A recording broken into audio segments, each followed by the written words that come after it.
ښه ډاکټر صاحبانو د کلینیکل پاتالوجي تر ټولو وروستی لیکچر ده. کلینیکل پاتالوجي اف هیپاټایټس تر ټولو وروستی لیکچر ده، البته د خصوصا د وایرل هیپاټایټس. اوس موږ تاسې الحمدلله 6 ډوله وایرسونه پیژنو. د هر یو سیر راته معلوم دی، د هیپاټایټس A B C D E او G. موږ پوهیږو چې کوم ډول هیپاټایټس د کوم وایرس په واسطه رامنځته کیږي او کومه لاره د انټري ده، د هغوی انکیوبیشن پیریډ راته معلوم ده، د هغوی انظار راته معلوم دي او د هغوی خطرونه راته معلوم دي. دا راته معلوم دي چې مثلا B او C تر کرونیک اوښتی سي او پلمننټ هیپاټایټس ته اکثره وخت اوړي، یعنې تر ټولو موږ ته دغه خطرناک او D ځکه خطرناک د B دپاره بیا D هم خطرناک. په دې باندې اوس موږ تاسې څه ناڅه پوهېږو، خو سوال دا پیدا کېږي چې هغه مخکې ډاکټر چا پوښتنه وکړه؟ پروینشن. ډاکټر اختر ګل پوښتنه وکړه، پروینشن همدغه ځای راغلل. نو وقایه موږ پوهېږو په هر وخت کې تر ناروغۍ تر درملنې ښه ده یا بهتره ده، یعنی پروینشن از بیټر دن ټریټمنټ هر وخت کې. څنګه وقایه کولی سو؟ دا چې موږ تاسې ټول صحي پرسونل یو، ځانونه څنګه ساتلی سو، د موږ تاسې نور سټاف څنګه ساتلی سو، یا څنګه پوهېږو چې کوم کسان ولې په خطر کې دي، او آیا د ساتنې دپاره هم کوم اقدام سوی دی که یا؟ ګورئ په دې باندې موږ تاسې خو صرف ښه ډوډۍ خوړی سو که نه، نور موږ اقدام نه کوو. نړیوالو ډېر اقدامونه کړي دي. ځینې ناروغیانې اول دوی دوا داسې چې دی پېژندلي دي، دوهم دا چې د دوی وقایه یې پېژندلې ده، هغه حتی واکسینونه یې کشف کړي دي، حتی ایمیونو پروفایلکسس یې رامنځته کړی دی. صحیح سو؟ نو یعنې پروینشن باندې خبرې کوو یا هم ایمیونو پروفایلکسس اینډ هیپاټایټس واکسینز. پروفایلکسس خو موږ پېژنو چې پروفایلکسس څه ته وایي. داسې یو څوک شته چې تاسې د پروفایلکسس په باره کې یو لنډ معلومات راکړي، یا ایمیونو پروفایلکسس څه معنی؟ مثلا څنګه پروینشن؟ آفرین. د اکټیو او د پاسیو ایمیونټي په رامنځته کولو سره د یو خاص مایکروب په مقابل کې پروینشن یا وقایت همدغه پروفایلکسس وایو نه. نو ایمیونو پروفایلکسس او هیپاټایټس واکسینونه جوړ شوي دي ډاکټر صاحبانو. خو دا وایرسونه موږ تاسې پوهېږو چې په کومو لارو موږ ته داخلیږي.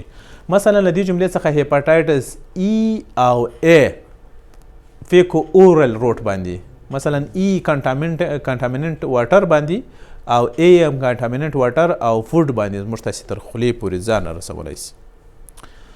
C او B او D بیا چې دي پارنټرل او سیکشوال، خصوصا B سیکشوال ترانسمیټ یا کلوز کانټاکټ ته لري، یا هم له مور څخه ماشوم ته نه ورټیکل ورته وایي ته که څه رقم ټرانسمیشن.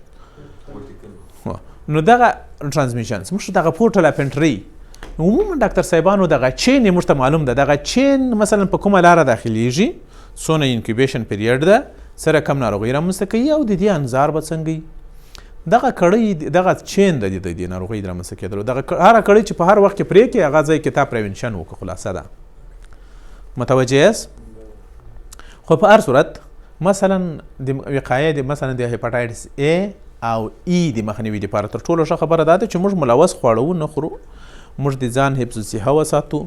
د B د پریونشن دپاره ښه خبره دا ده چې مثلا هغه کسانو سره موږ تاسې سیکشوال کانټاکټ ونه ساتو چې هغه په هیپاټایټس E باندې اخته ده، بخښش د B باندې اخته ده، او یا هم که چېرته میرمن پې اخته یي خاوند، او که خاوند پې اخته یي میرمن باید واکسین واخلي، ځکه چې خوشبختانه د هیپاټایټس B او A دپاره فعاله واکسینونه شته ډاکټر صاحبانو. له دې جملې څخه ډاکټر صاحب ګورئ عموما دغه ایمیونټي ډاکټر صاحبانو یا هم د دې څخه مخنیوی زموږ تاسې دا ایمیونټي په دوه ډوله دی ډاکټر صاحبانو. یو اکټیو ایمیونټي ده، بل پاسیو ایمیونټي ده، یا هم د ایمیونو پروفایلکسس پر دوه ډوله ده، اکټیو او پاسیو. متوجه یاست؟ اکټیو پروفایلکسس دې ته وایي ډاکټر صاحبانو چې موږ د وایرس یو انټیجن یا هم که یو انټیجن موږ انتخاب کو صرف د وایرس کې او د انسان بدن ته ور انټروډیوس کو، دې ته څه وایي؟ واکسینیشن. دا یو واکسین سو په اصل کې. خو که چېرته موږ داسې راواخیستل چې مړ وایرس یا ژوندی وایرس مو انسان ته ور داخل کو، دې ته څه وایي ډاکټر صاحبانو؟ اکټیو. دې ته هم اکټیو وایي، خو دې ته پروفایلکسس وایي. مخکې د واکسین تر کشف د پروفایلکسس ایمیونو پروفایلکسس ته ډېر ترجیح ورکول کېدل. په خاص توګه سره ډاکټر صاحبانو پاسیو امینو پروفایلکسس ته ډېره ترجیح ورکول کېدل. څنګه؟ مثلا هپاټایټس بی به یې راواخیستل، بی اس به یې پې اخته کړو، نه هغو ته به یې انټروډیوس کړو بدن ته. د هغو په بدن کې به د دې پر ضد باندې څه جوړ سو؟ انټي باډیانې. بیا به د هغو انټي باډیانې راواخیستې او ناروغ ته به یې ور انجکټ کړې. متوجه یاست؟ دې ته هارس سیرم تراپي هم ویل کېدل او په نتیجه کې به انسان وژغورل سو، خصوصا د فلمننټ هپاټایټس په وخت کې. وروسته بالاخره قرار دغه میتود له منځه ولاړل د ایمینو پروفایلکس ځکه پر ضد باندې ځینې واکسینونه کشف سول او یا هم تیارې داسې انټي باډیانې کشف سوې ډاکټر صاحبانو دی نه چې له یو انسان څخه موږ تاسې کولی سو چې مخکې چا ټي بي تېره بخشش د هپاټایټس بي تېره کړي له هغو څخه فعاله انټي باډیانې راواخلو او بل انسان ته چې مثلا هغه ناروغۍ څخه کړېږي هغوی ته انجکټ کړو، پسیو امیونایزیشن یې وکړو. لنډه دا بیا دا خبره تکراروم، امیونایزیشن د دې په وړاندې پر څو ډوله ده؟ پر دوه ډوله ده، اکټیو پسیو. یو اکټیو امیونایزیشن دی ډاکټر صاحبانو، بل پسیو. په اکټیو امیونایزیشن کې موږ کوشش کوو چې خپله په دغه انسان کې چې په ناروغۍ باندې اخته ده د امیونایزیشن چې ده پر څو ډوله دی ډاکټر صاحبانو؟ پر دوه ډوله ده، یو اکټیو بل چې ده پسیو دی. صحیح سو؟ پسیو کې ډاکټر صاحبانو موږ کوشش کوو چې تیارې جوړې انټي باډیانې ریډیمیډ انټي باډیانې دغه انسان ته انجکټ کړو. اکټیو کې موږ کوشش کوو چې خپله په دغه هاوس کې د انټي باډیانې تولید کړو. متوجه یاست؟ په اکټیو امیونایزیشن کې انټي باډیانې خپله د ناروغ خپلې دي له بدنه څخه، یعنې موږ تحریکوو چې زیاتې سي. پسیو کې بیا موږ تیارې انټي باډیانې له بل ځای څخه راخلو او هغوی انسان ته یې ورکوو. نو د هپاټایټس د ټولو ډولونو پر ډول سره موږ کولی سو چې پسیو امیونایزیشن وکړو. خو کسانو ته چې مثلا ناروغۍ ډېره پکې خرابه روانه ده یا پلمننټ هپاټایټس پکې روان ده.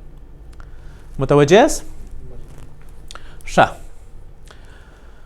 او د نیکه مرغه چې د هپاټایټس بی او ای واکسینونه هم کشف سوي دي ډاکټر صاحبانو. د دغو واکسینونو په تطبیق سره موږ تاسې کولی سو چې څه شي وکړو؟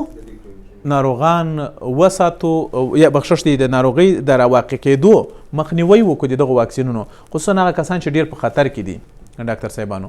خو په هر صورت ډاکټر صاحبانو ښه خبره دا ده چې موږ تاسې اول ځان ته معلوم کړو چې مثلا د کومو ویروسونو پر ضد باندې موږ تاسې ایمینو پروفایلکسس لرو، یعنی یا تیاره پسیو ایمینوټي د چی پر ضد باندې لرو او یا هم اکټیو مثلا موږ تاسې کولی سو چې واکسینیشن د څه شي په لاس کې لرو. ما درته ویل چې موږ تر اوسه پورې په هپاټایټس ویروسونو کې د ای او بی واکسینونه لرو او په ای باندې کار روان دی، اوس تقریبا جوړ سوی دی، دا هم تطبیق سوی هم دی. ای تقریبا 3 واکسینونه سو. د سی دپاره کوم خاص واکسین نه لري او د ډي دپاره د نیکه مرغه چې د بی واکسین کار کوي، ځکه چې د بی مخنیوی دی وکړو نو ډي خو نه واقع کیږي. دغسې ده که یا نو موږ کولی سو چې له دغو واکسینو اوس هم په بازار کې اویلیبل دي 3 سره له دې څخه کار اخیستلی سو. هغه سیمو کې چیرته چې هپاټایټس ای ډېر عام ده هغه کسان باید ټول د هپاټایټس ای واکسین واخلي. موږ د هپاټایټس ای دپاره پسیو ایمونایزیشن هم لرو ډاکټر صاحبانو، تیارې جوړې سوي انټي باډیانې هم ورکولی سو او د هغې ناروغۍ خطر کمولی سو. هم یې واکسین لرو. په هغو سیمو کې چې دغه واقعات ډېر دي هم کولی سو چې له پسیو هم له اکټیو ایمونایزیشن څخه کار واخلو او هغه کسان وژغورو. خو که چیرته یو څوک ورباندې اخته سوی و بیا نو موږ اکټیو ایمونایزیشن نه کوو بلکې پسیو ایمونایزیشن ته ډېر ترجیح ورکوو او کوشش کوو سمپټومیټک ټریټمنټ ورته ورکړو تر څو د هپاټایټس د زیات تخریب مخه ونیسو. متوجه یاست؟ په هر صورت هپاټایټس ای په باره کې خو ما تاسې معلومات درته درکړل. هپاټایټس بی بی دپاره موږ کولی سو چې ډاکټر صاحبانو مخکې به تر واکسین مخکې یوازې چې کېدل ډاکټر صاحبانو پسیو ایمینو پروفایلکسس کېدل چې هغوی کې به تیارې انټي باډیانې دغو خلکو ته سره کم کېدې ور انټروډیوس کېدې. خو وروسته ما درته ویل چې د دې پر ضد باندې د خصوصا د هپاټایټس بی اس انټیجن پر ضد باندې دغه څه وپېژندل سو، یا په بل عبارت زه تاسو ته ووایم دغه اس انټیجن شي و سرفیس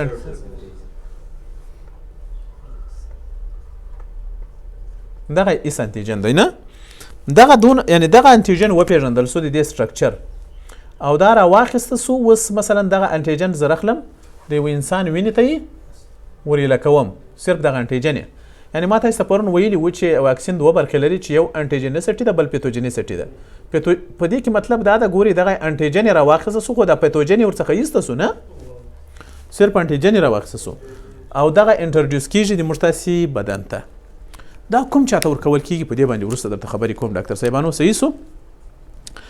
که چیرته موږ وغواړو د بی هیپاټایټس بی پر ضد باندې ایمینو پروفایلاکسس وکړو یا هم واکسینیشن وکړو، موږ دوه لارې لرو، اکټیو پاسیو. پاسیو ایمونیټي خو موږ چاته ورکوو یا اکټیو ایمونیټي موږ چاته ورکوو، واکسین چاته ورکوو او تیار انټي باډیانې چاته ورکوو. دغه سوال پیدا کیږي. متوجه یاست ډاکټر صاحبانو؟ عموما دا کسان موږ پر څو کې ویشو ډاکټر صاحبانو؟ پری ایکسپوزر، پوسټ ایکسپوزرز او فعال ناروغان. هغه ما دلته نه لیکلي. دا پری ایکسپوزر او ایکسپوزر معنا پوهیږئ تاسې؟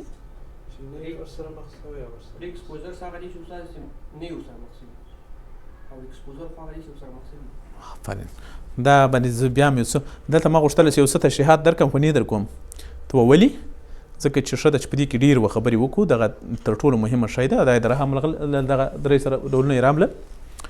ګورئ که چیرته پری ایکسپوزر پروفایلاکسس وکړو د هیپاټایټس بی دپاره ډاکټر صاحبانو، عموما پری ایکسپوزرز کوم کسان دي چې په خطر کې دي، په اوله خط کې دي. مثلا هغه کسان چې د هیلث ورکر دي، ټول صحي پرسونل، هغه چې هیموډایلیسس ورته کیږي، وینه یې پاکیږي نه، او د هیموډایلیسس سټاپ خپله، د هغه کسان چې هیموفیلیا لري ډاکټر صاحبانو، انټراوینس ډرګ ابیوزر دي لکه روینیانو دغسې نور. دا ټول چې دي ډاکټر صاحبانو څه ته ضرورت لري؟ اکټیو ایمونیټي ته دا ضرورت لري، پاسیو ته ضرورت نه لري. او اکټیو ایمونیټي به چې کوو موږ به انټیجن کوم ایچ بي ایس انټیجن ورکوو دې کسانو ته.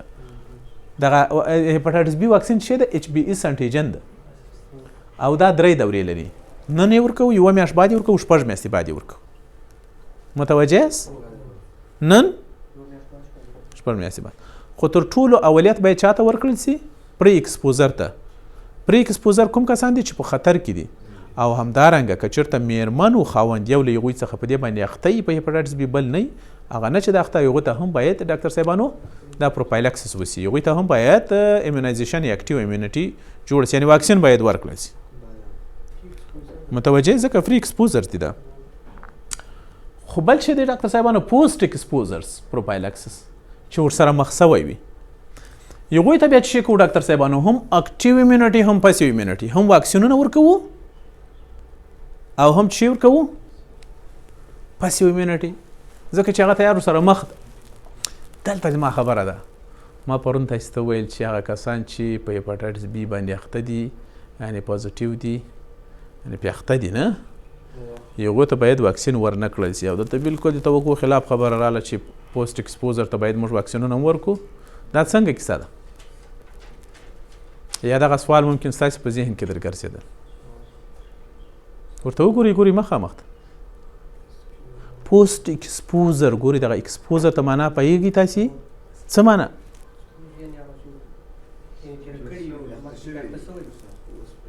هغه ته ایکسپوز وایي، هغه خو مریض ده وسړی، هغه مریض ده، مریضي تېره کړې ده وروره، تېره کړې ده، خو بیا هم هغه ورسره کیریر کیس پاتې کېږي. هغه د هیپاټایټس بي مریض ده.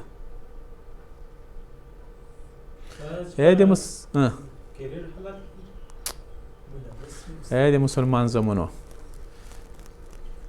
ګورئ ډېر مخ ته هم درته ویښی دی. ګورئ ایکسپوز څه ته وایي؟ موږ تاسې هر یو په دې خطر کې یو. اوس مثلا ډاکټر صاحب ده عملیات کوي، متوجه؟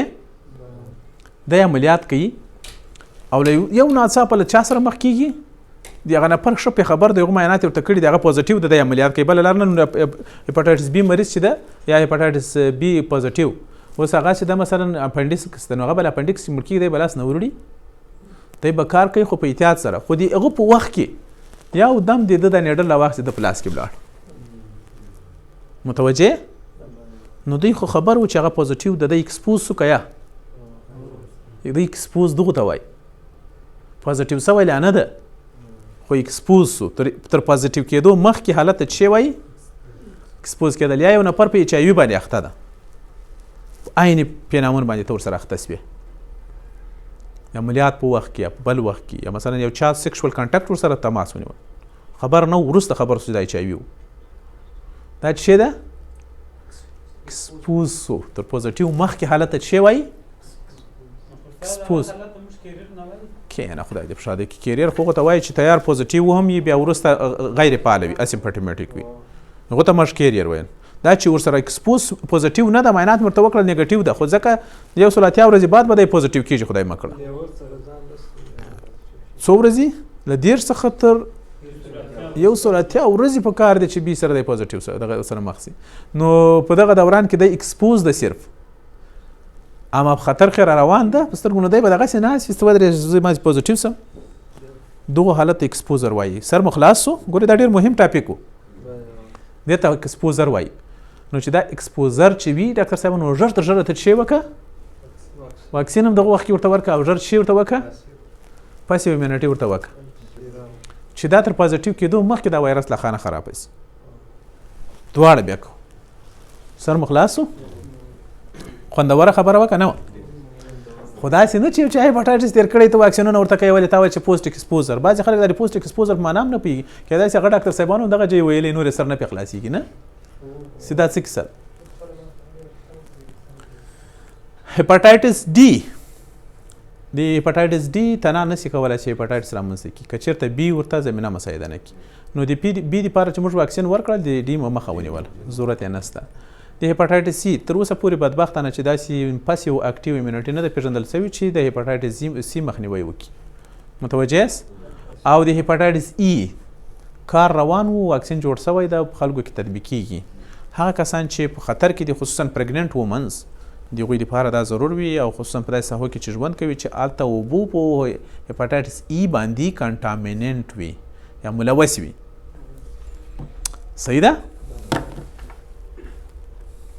Stop the video.